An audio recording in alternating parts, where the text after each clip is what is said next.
Yes, the money was paid to the Honorable P.V. Narasimha Rao, the Prime Minister of India. It is not a Harshad Mehta scam. It is a P.V. Narasimha Rao scam. If I read all the news, then I also will get confused at what exactly is happening. A flashy Indian stockbroker nicknamed the Big Bull, who drove Rolls-Royces, flaunted gold-lined suits, and bought a Mumbai penthouse with stacks of cash, became the face of India's biggest financial scandal in the 1990s. Officials uncovered a $2 billion stock manipulation scheme, over $26 billion in today's dollars, which triggered a 1992 market crash. The crash wiped out billions in investor wealth and exposed glaring gaps in India's financial system. When authorities raided his properties, they seized luxury cars, designer wardrobes, and trunks of cash, symbols of a life funded by financial deception. From rubbing shoulders with Bollywood stars to dying in custody in 2001 while facing over 600 lawsuits, this is the audacious saga of Harshad Mehta, the scammer who nearly broke India's stock market. Let's unravel how greed, loopholes, and a journalist's pen brought down the original Wolf of Dalal Street. Long before the mansions and luxury cars, Harshad Mehta's world was defined by small dreams and modest means. Born on July 29, 1954, in a tiny village called Paneli Moti in Gujarat's Rajkot district, Mehta's childhood unfolded in the narrow lanes of Borivali, where his father struggled to make ends meet with a small textile business.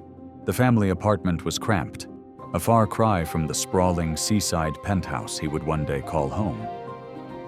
As a young boy attending Janta Public School in Bhilai, nothing about Mehta suggested he would become the man who would shake India's financial system to its core.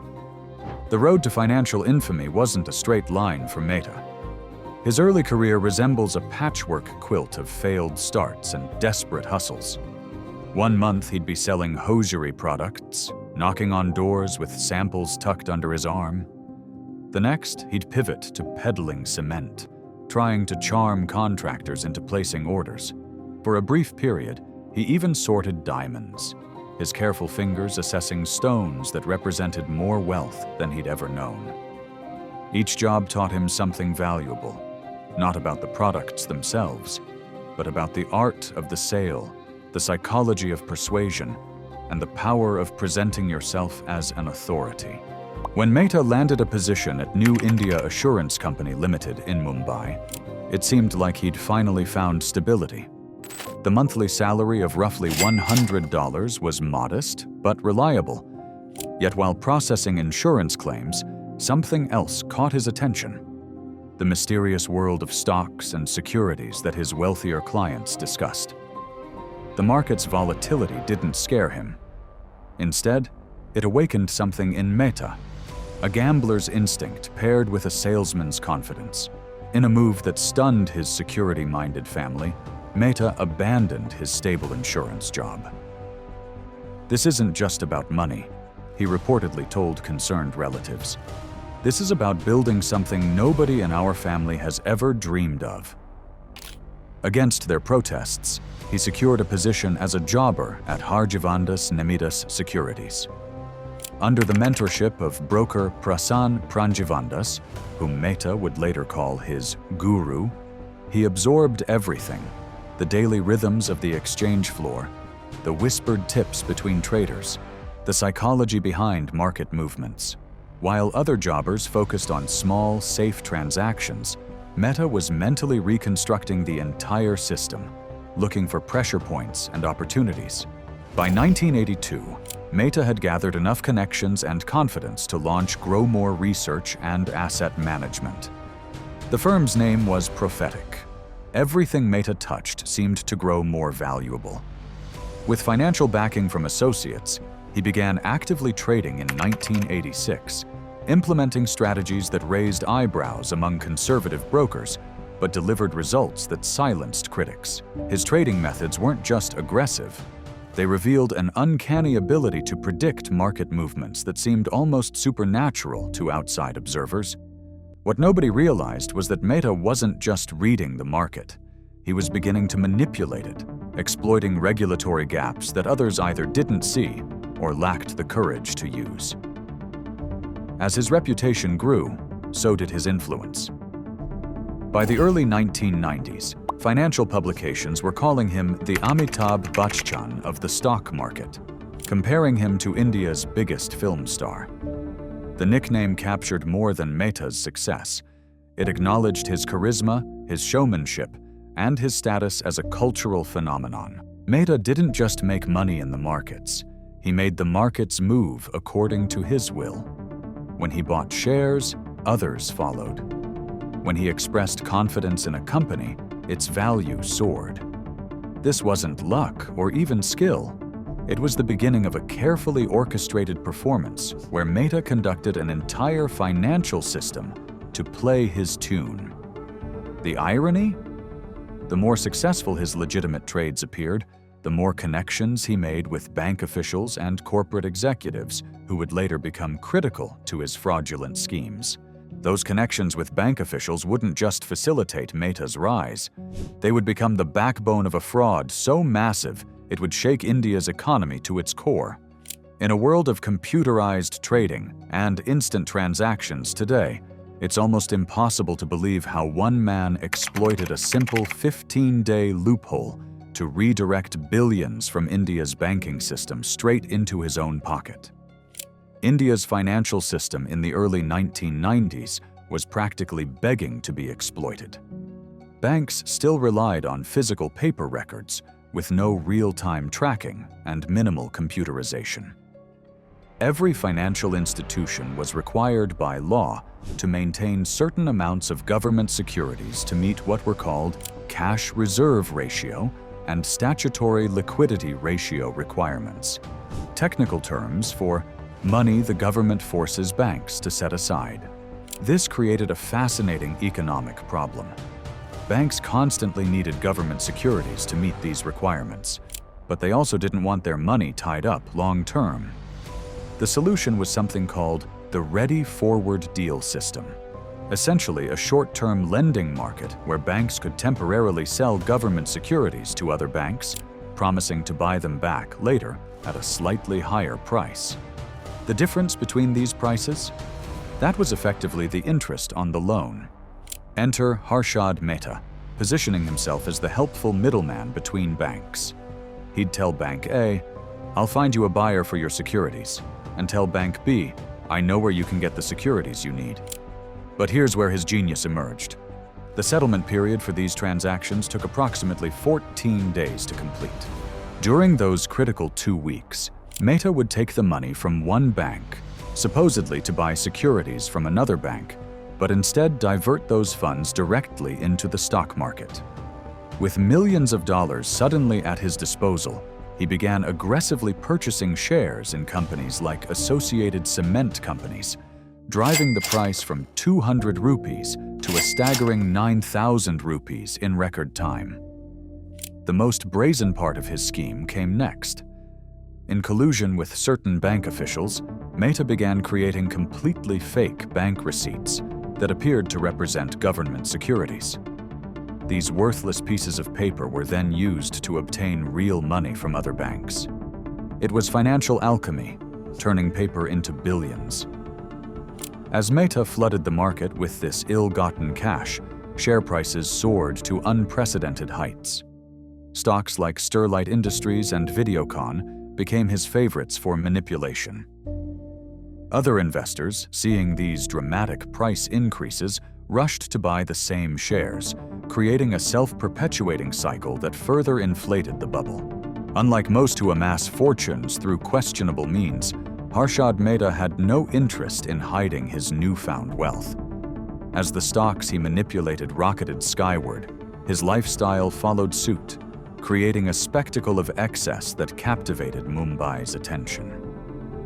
The once modest broker transformed his identity through the most visible symbols of wealth.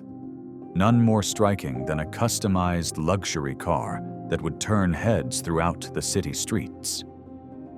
The centerpiece of Mehta's collection was his legendary Lexus LS 400, a vehicle that embodied his arrival among India's elite. This wasn't just any luxury car, it was specially imported and modified to his exacting specifications, making him the first person in India to own this particular model. The Lexus quickly became his signature status symbol, drawing crowds wherever it appeared. Pedestrians would literally stop in their tracks, gathering just to witness this mechanical marvel glide by with the now famous Big Bull behind the wheel. But the Lexus was merely the crown jewel in an expanding empire of automotive excess. At its peak, Mehta's collection grew to include nearly 20 high-end vehicles, Mercedes-Benz models, additional Toyotas, and even a Toyota Serra rounded out his personal fleet. Each car represented not just transportation, but a tangible manifestation of his meteoric rise, physical proof that the market manipulator had arrived. The transformation from anonymous broker to financial celebrity was no accident. Mehta understood that perception often counts more than reality in the world of high finance. His frequent media appearances featured him confidently dispensing investment wisdom, positioning himself as a market seer whose insights could turn ordinary investors into millionaires. Business magazines profiled him as a financial genius, furthering his carefully constructed narrative of legitimate success rather than market manipulation. His networking was equally strategic. By cultivating relationships with politicians and celebrities, Mehta created a social circle that added legitimacy to his operations. The lavish parties he hosted became legendary in Mumbai, affairs where champagne flowed endlessly and business deals worth millions were reportedly sealed with nothing more than confident handshakes. These gatherings served multiple purposes. They entertained his ego, expanded his influence, and created the impression that his extraordinary wealth came from legitimate business acumen rather than market manipulation. What made Mehta's extravagance particularly fascinating was its visibility. While traditional wealth in India often maintained a dignified restraint, Mehta broke every unwritten rule about discretion. His lifestyle wasn't merely expensive, it was designed to be seen, discussed, and envied. The Lexus didn't just transport him, it announced his presence. His designer suits weren't simply clothing, they were statements. His parties weren't private affairs, they were public proclamations of his arrival. This visibility served a specific purpose beyond ego gratification.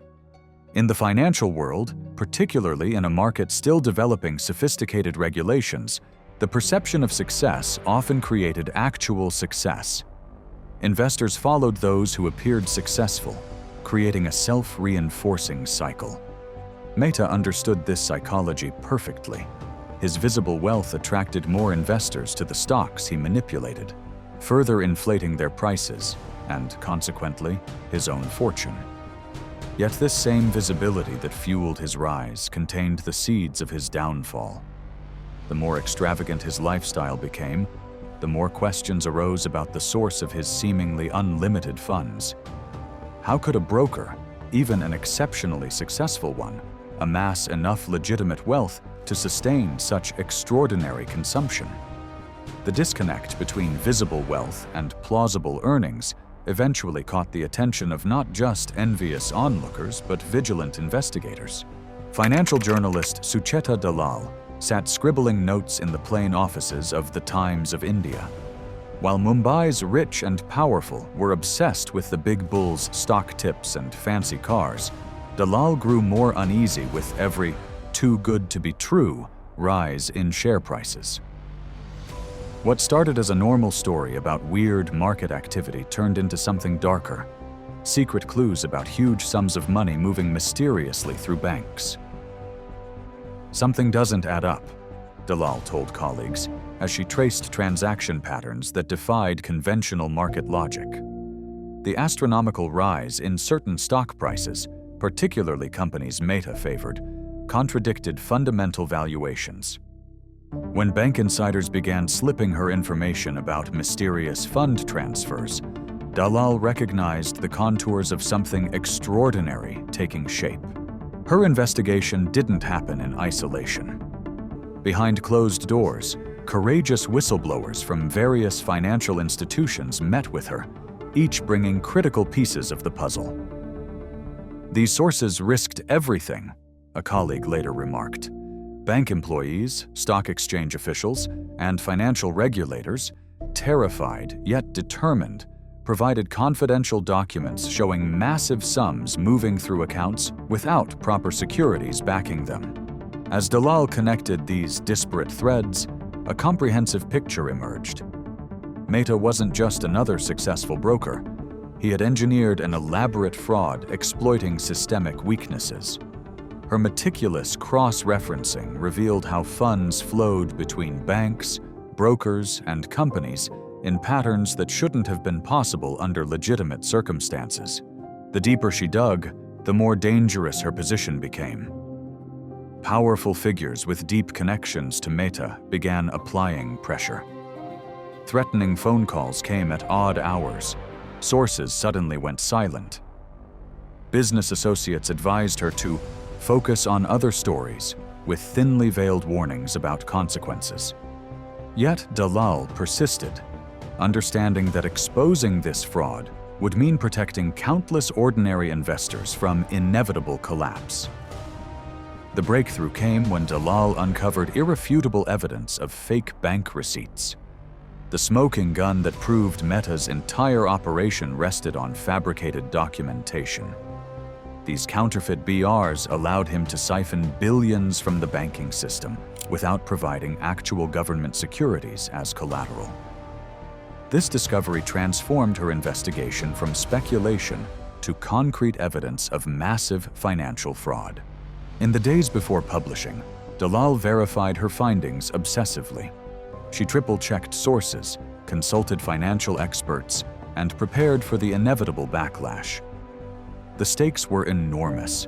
Her article would implicate not just Mehta, but expose catastrophic regulatory failures across India's financial system. The market implications alone were staggering. On April 23, 1992, The Times of India published Dalal's explosive exposé, revealing how Mehta had manipulated the entire banking system through fraudulent ready-forward deals. The article meticulously detailed how a typical transaction should function, brokers handling neither cash nor securities directly, and how Mehta had undermined this process to divert billions into artificially inflating stock prices.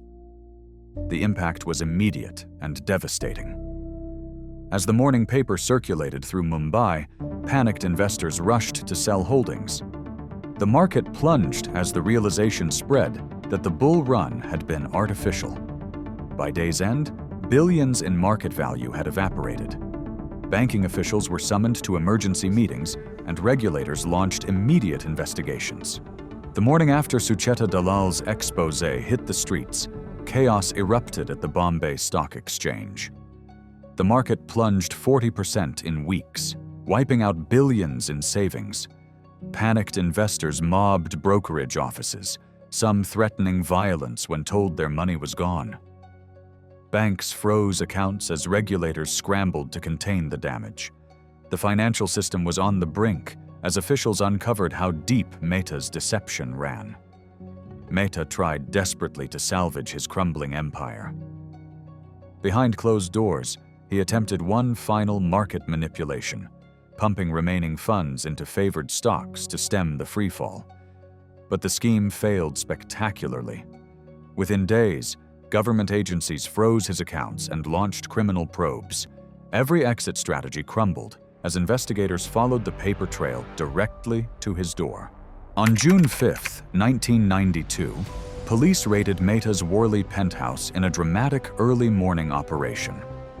Officers seized computers stuffed with incriminating records and stacks of doctored bank receipts. The same marble floors that hosted Bollywood stars now echoed with officials cataloging evidence. Mehta watched silently as authorities confiscated his prized Lexus and other luxury cars parked below. His arrest made front-page news, with images of handcuffs replacing photos of his lavish parties. 9 years of legal battles followed as Mehta fought 27 criminal charges.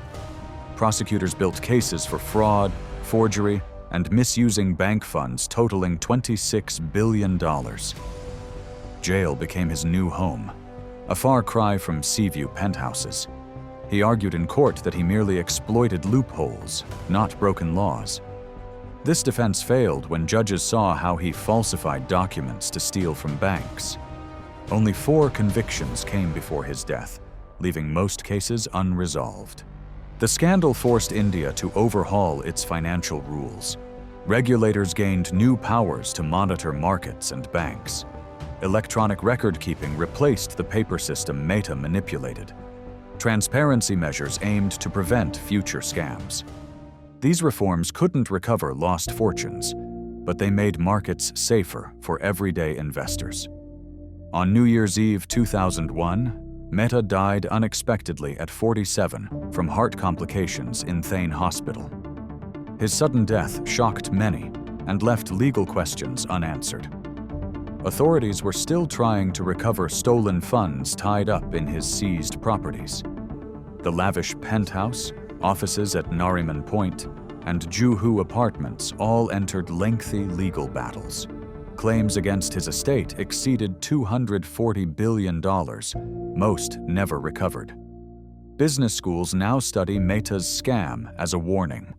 His schemes revealed how easily trust can be abused in financial systems.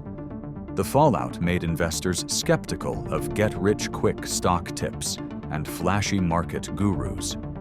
Regulators remain alert for patterns resembling his methods, and journalists trained to spot irregularities like Dalal uncovered. The Harshad Mehta scandal hasn't just become a footnote in financial history, it's transformed into a powerful teaching tool across business schools nationwide.